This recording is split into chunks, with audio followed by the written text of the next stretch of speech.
βροχή, βρέχει σήμερα πολύ. Τώρα προς το παρόν κρατάει. Πια να δούμε τι θα γίνει σήμερα. Κόσμος πολλής δεν είμαστε. Είμαστε 6 άτομα. Λοιπόν, γιατί δεν έχει βίντεο τόσες μέρες? Δεν έχει βίντεο γιατί δεν έχω καλό υλικό. Και αν δεν έχω καλό υλικό, δεν μπορώ να σας ανεβάσω βίντεο. Παράδειγμα, δεν είχαμε γουρούνια καθόλου τις προηγούμενες μέρες. Οπότε τι να ανεβάσω? Και δεν είναι ότι δεν βαράω. Είναι ότι δεν βρίσκουμε εδώ όσο θέλω.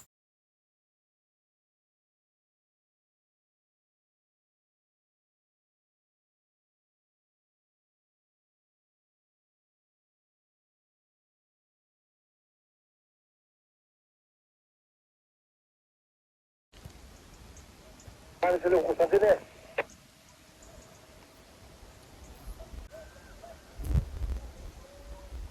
Πάτε κόρνα, πάτε κόρνα.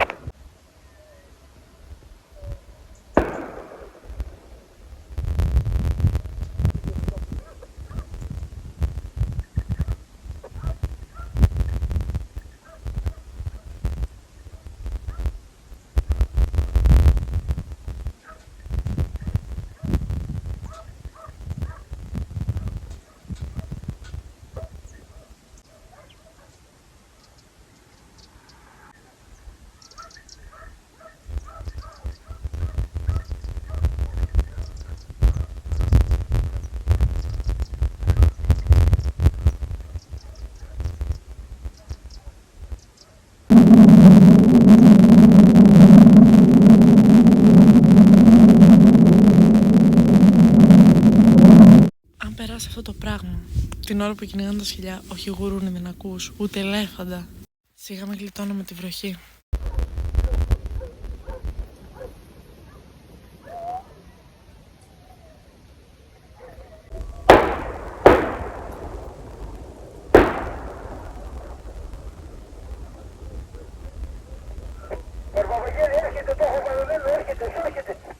Έλα, καλημέρα πάλι καρτέρι.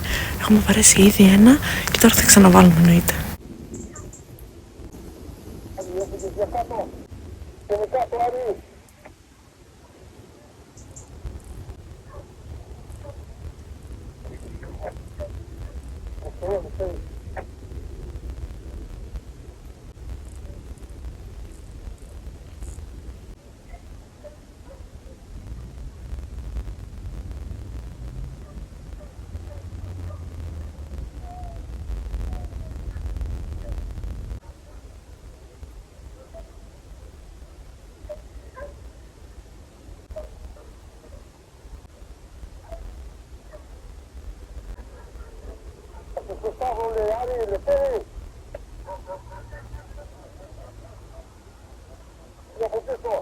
Παρέσει ένα μέχρι τώρα να έχουν φύγει τα σκυλιά πίσω.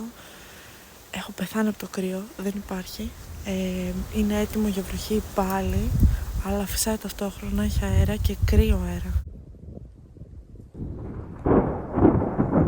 Από όλους έχω καταλαβαίνεις τα δείγματα. Και έριξα από την άλλη τη μεριά, για να μην ρίξω τη μεριά από το μάτι. Έριξα την αριστερή. Από την αριστερή έριχνα, γιατί δεν μπορούσα να το κλείσω το μάτι. Ήμουν αριστερό, δεν μπορούσα να το κλείσω το μάτι, γι' αυτό ήμουν αριστερό. Και τώρα έριξα από δεξιά με τα δυο μάτια ανοιχτά. Γιατί δεν μπορώ να κάνω. Κοίταξε να δεις, τα δυο τα μάτια ανοιχτά είναι λίγο το μαθαίνεις, δεν είναι. Το μαθαίνεις, εγώ ρίχνω με δυο μάτια ανοιχτά. Δεν είχα ξαναρίξει ρε παιδί μου, ήταν η πρώτη φορά που έριξα. Δεν το πολύ κλείνω το ένα. Και έκατσα το πρωί και έριξα σε μια πέτρα, αλλά είπα θα τη ρίξω γρήγορα, δεν θα σκοτέψω, λέω, θα τη ρίξω κανονικά. Δικτύη, για να δω αν πάει. Και την πήρα την πέτρα σε 30 μέτρα καλά και τους λέω το πρωί εντάξει μου λέω. Και το βρω ήταν... Το φωνάζει μου λέει το έχω καλά. Το έχω καλά λέω, τι να έρθει λέω.